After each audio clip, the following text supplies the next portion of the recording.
So when you look at someone, ask a person just to lie down on your table. Even though my table's very wide, most people, like to get in the center. They'll get very nervous, like if I say back up, but I'll put my hand here for them to give them a reference, because then they'll start getting nervous, like they're gonna fall off. But first of all, I just wanted to do a back end shot of just looking at the way someone is lying down. Now, teaching is to prop them, so the foot, most people don't, they'll balance more through the knees than through the pelvis. So lots of times a practitioner will like to line up the feet so the feet are underneath the pelvis, so it's easier for them to rock through the pelvis, and also to see that scissoring that might occur or should occur through the knees from a pre-crawl. But again, people lie down in all different conditions. When my son was so low tone, he literally could sleep. I can't even do it, because I can't, my hands are out here, flop down he was just, quote, that low tone. And that was comfortable for him. I can't even breathe. Yeah, that's what that baby David does. I see people with their arms under here, which brings the head up way high versus the arms underneath them. Now again, I've been doing this for a while, so I can just lay down on the table. I really don't need a pillow. But due to the muscle structures, not from the bones per se, you'll see more like a suspension bridge, where the people, even in lying down, are holding themselves this much. Versus, again, this is much more of I always say just a dog lying down.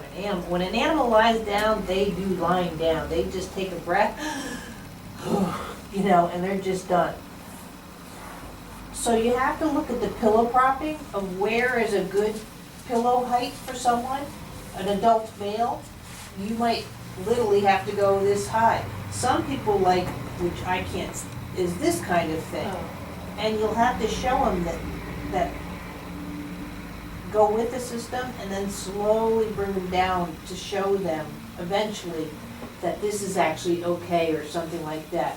A lot of people have a hard time giving up the pillow because they're so used to it. But babies don't use pillows, but for some reason we start doing this pillow thing and cultures don't, but for the most part, that's a sign of wealth, of comfort, of whatever, is the pillows. People go on vacation with their pillows. So I just was taught briefly that a good practitioner can handle anyone in any position.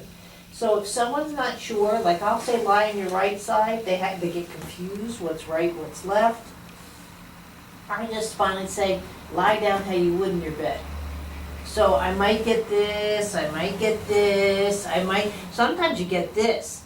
And this too, the balance, the muscles that have to go in to hold the system, you know what I mean? So what I'm getting at is how you do all these floor movements to see how someone moves or feel how they move. So I'm gonna go with the pillow, what the heck. But again, I'm lying down. I know from doing all these lessons that I can almost touch the floor with very little effort. I can go and again drape and I can just do this. So my system should know lying down is this. The lying down is this. So if someone were to touch me or go with me, just from the feel of my wrist, and that's what I'm going to show you today, just when you touch someone's wrist, how you should be able to know what they're capable of. My wrist and lying down,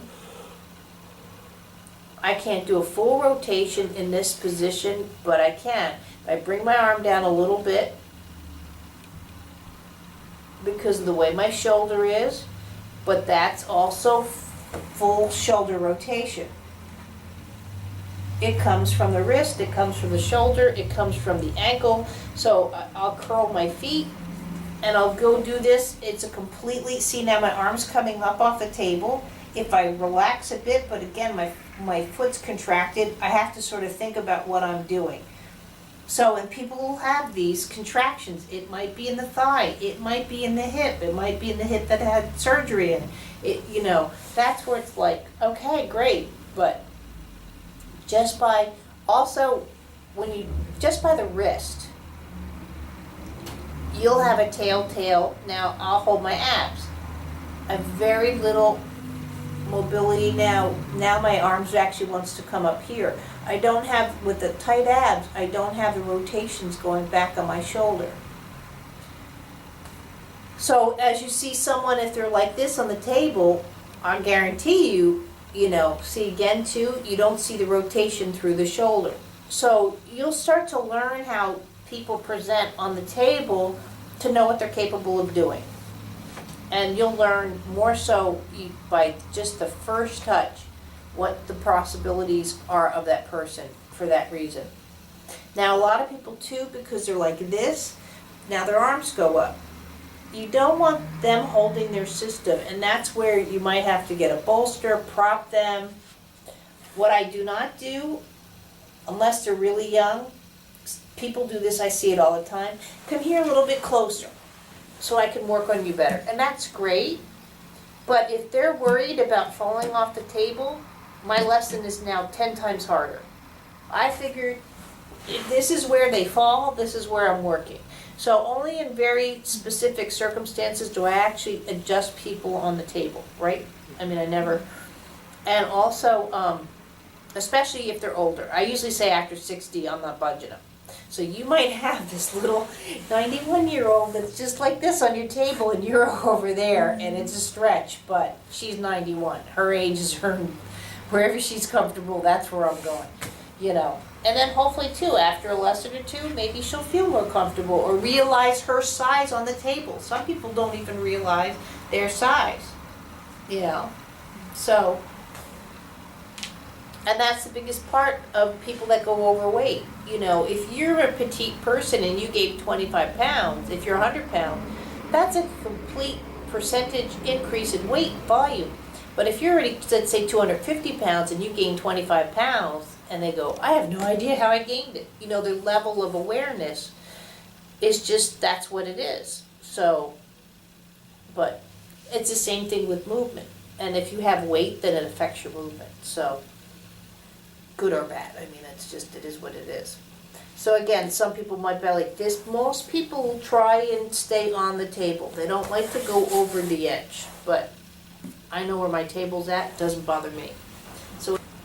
So now she's chosen to be close to the edge of the table. Now it could be because she knows I'm going to work on her hand. This is where she's comfortable, whatever. Now you can see in this position, she needs a pillow. Yeah. Because of what, here, so we'll take the pillow out just for a second. So for whatever's going on right now in her shoulders, now her spine just drops tremendously. So this is where you want the spine to lie flat. But when I lie down, I deflate all through the center of my system, but right now a lot of the tautness is through here, and that's okay. Again, I'm not going to say, what the hell did you do to yourself? She is what she is. So now I'm going to just show you different props that I have.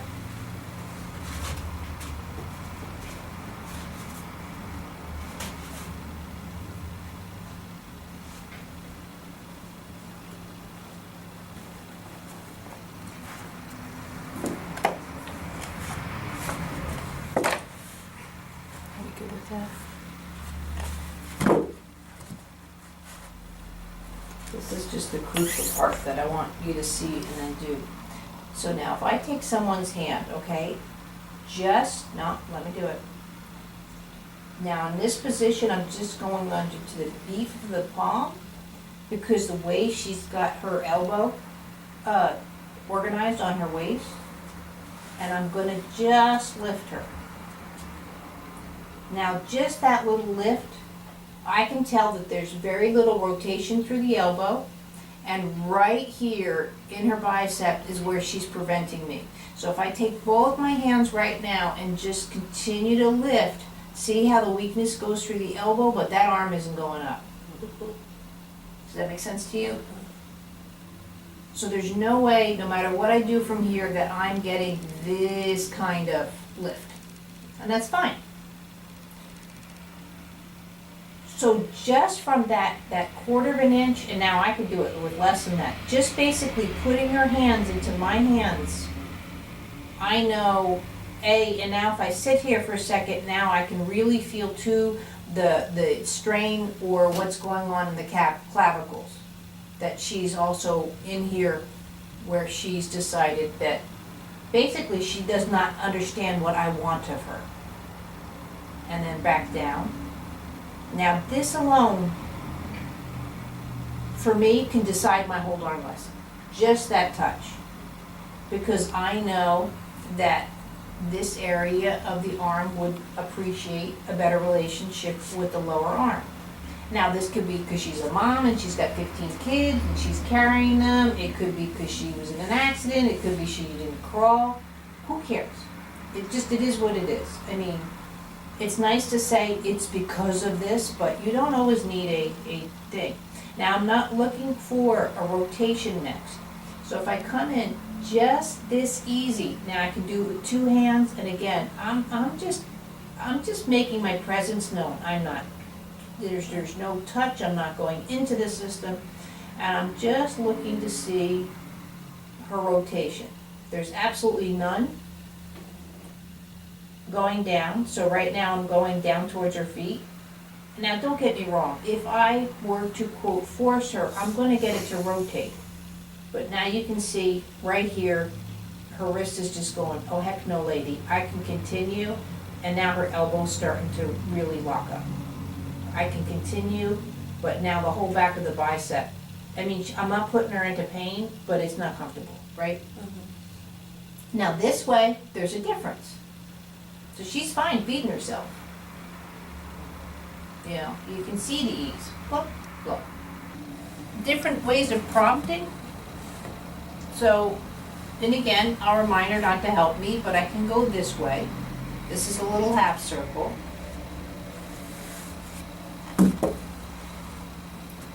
This is a round. This seems to be quite nice for her. That's good.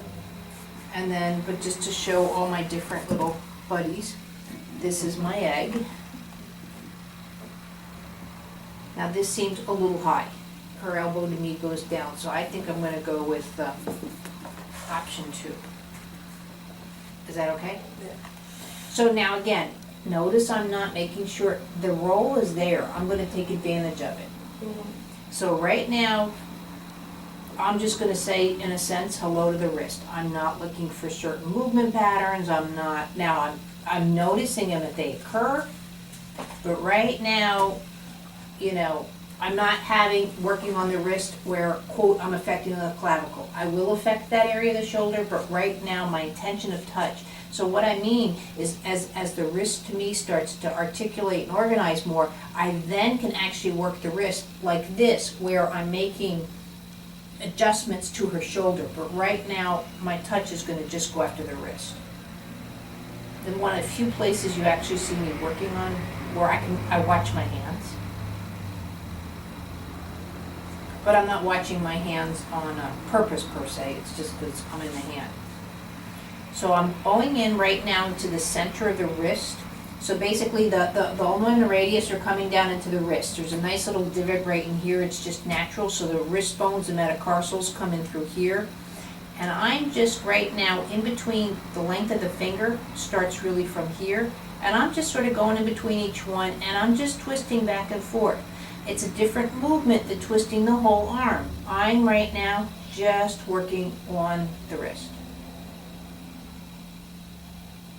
And I can go into all these little fine bones. Now just this movement here is the extension.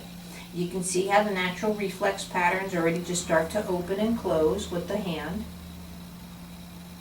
And these qualities you might not see if someone has cerebral palsy or had a stroke, or they're very hard labor. Just the calluses in the hands for holding a hammer and all of that are going to organize the fine motor skills in such a way. Now she obviously did a lot when she was a kid. You can see how quickly her hand's coming back into play. It's getting much lighter. And all I'm doing is this section right now with the hand in relationship to where my left hand is. This is the first time I'm turning the wrist. And see now how that's completely different. And the reason it's also different, you can just from that point see where the arm extended. So right from here, now this is tighter, because I don't have that, so it's not working as nice, so I need the two hands. But see right there, I can extend the arm. It's hard to see, but it's there. And also see how I can come back now? I can feel it a little bit. Yeah. Like my arm. So now I'm gonna go to the other side, so I'm coming in here to the wrist. And again, there's no force, I'm just there to change the movement. And I'm gonna come in on this side. So now I'm just lifting. She has no idea what the lift is in this point. And the extension is a little bit there, but not much. So I'm just picking the hand up and dropping it. There we go. See the difference in the extension? Tonus completely changes. There's 50 million ways you can work on the hand. Now what I'm doing is pushing back on the top between that point in the right, pushing through, rotating.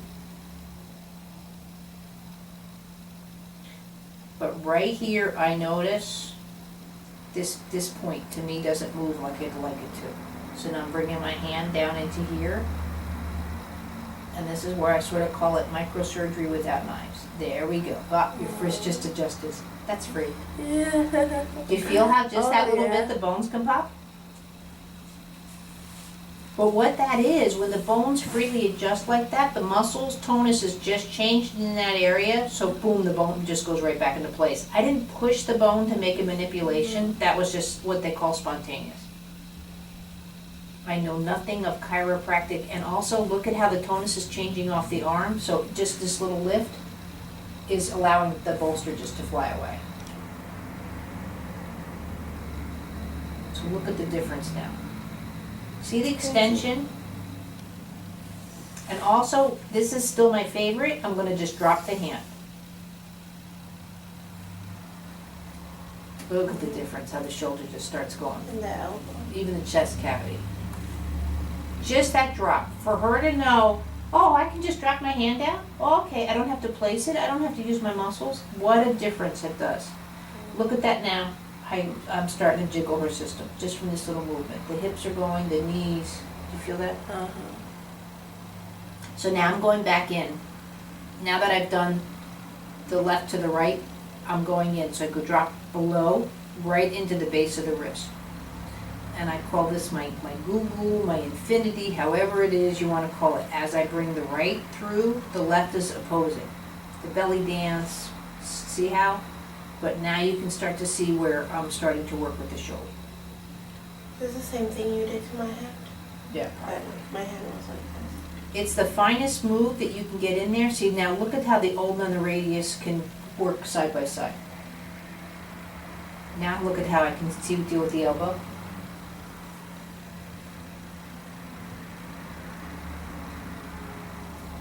See, now my touch is changing. Even though I'm on the wrist, I'm now focusing on the elbow. So now all I'm doing with is a rotation. So as I rotate the wrist, now this is a fine rotation. And now this fine rotation is dealing, all the shoulders starting to change now. It's bypassing the elbow. If I do a major, now you can see how the elbow lifts around and starts changing the bicep muscles. But all I'm doing is a rotation. So now I'm going to change that rotation with a little bit of extension. Look at the difference. And this is where I like to say I just caught a big fish. Because look, see, I have her whole system. I now command her right now. Feel that? Yeah. It's crazy. So now I can go back, let this go to the original move, and see now how I can just lift up. See how the clavicle totally rotates around the shoulder? Now, if you twist it to the side, like you know how she was kind of stuff. Wow. So now they're still right here. Now I start going up. Here. So see, I hold the wrist the whole time because I want this touch to connect to here. So here, now right here. Here she's like, lady, right in that spot, I don't know what to do with this thumb. So I go back to where it was clear. Look at that, see, it's nice and clear. I can go this way and this way and this way. Now I go back up to here. See, there we go. So I let the successful area show the part that doesn't know. That's like when you have 3 kids and the one kid's really good at it and you show the one child and then the other kids want to emulate. Same thing. So now I'm coming in right to the elbow. And see now, I'm working with the whole shoulder. So in this position again, look at how I can pull. Now you have to do this lying down, right? They have to be lying down. They don't have to be. That's the whole thing with the kids. You don't always get, like her son. I'd love to get him. I mean, that's why I take Oh, she advantage when doesn't he's lay down. sleeping. He doesn't want to lay down. Why should he? He's a boy. You must take off. So now here, this would be almost, now I can just go boom, you know? The fact that she really is showing she's not using any muscles is that she's a pendulum, and that's natural in the body. That she should just, you know? And she trusts me because I just dropped her arm down and she didn't, you know, act like, what are you doing, lady? So now, what I'm doing here is I've got the elbow. I'm going right into the lower rib cage because I want, there we go. See how I'm right here in the scapula? I don't necessarily deal with the muscle. I'm going right into the rib cage. There we go. And just bring her down.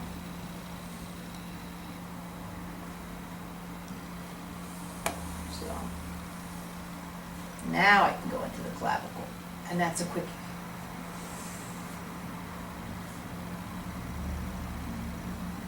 There, see now I can rotate her whole body. Oh, she's lying over.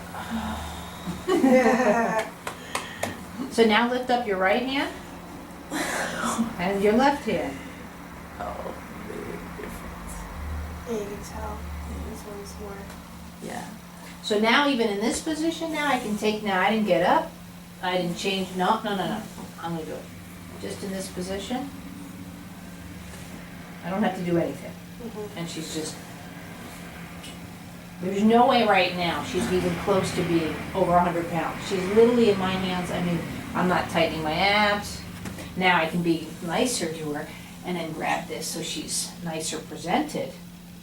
But still, in my system, because she's on her system now because of the arm, and I have command of her system, it's like I am her and she is me. There's no, I'm not saying my way or the highway. I'm just saying, hello.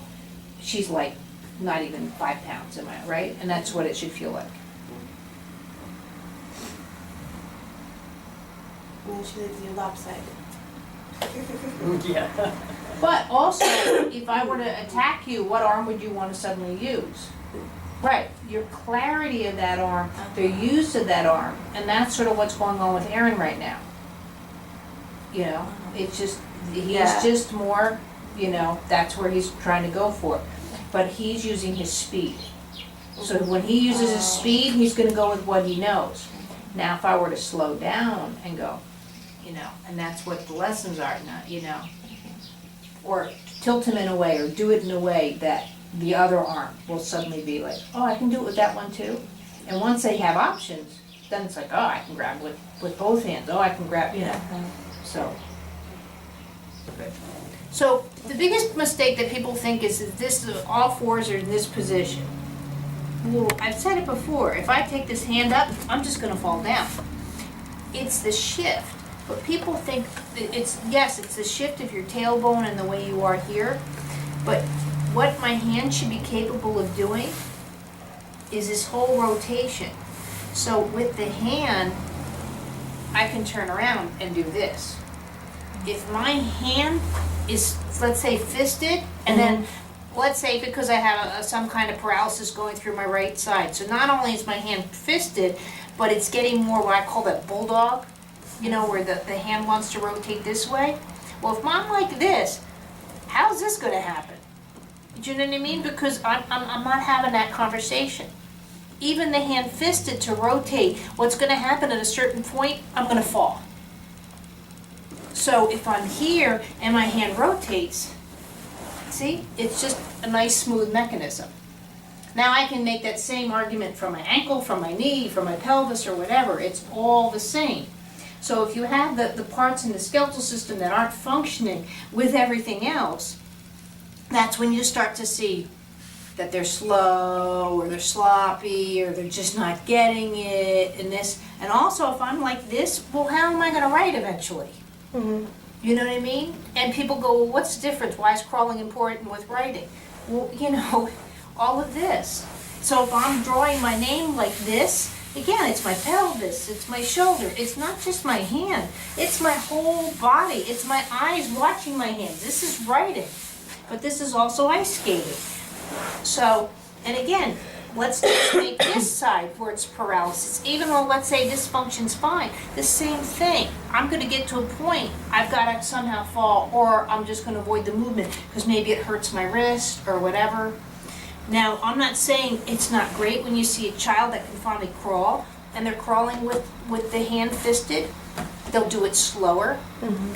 I can't crawl real quickly when I'm busy clenching, but when my hands are out, well, then I can crawl, because my hands are just more available than here. See how I have to pick up my hand when they're fisted? When see, I'm just, you know what I mean? It's a different function.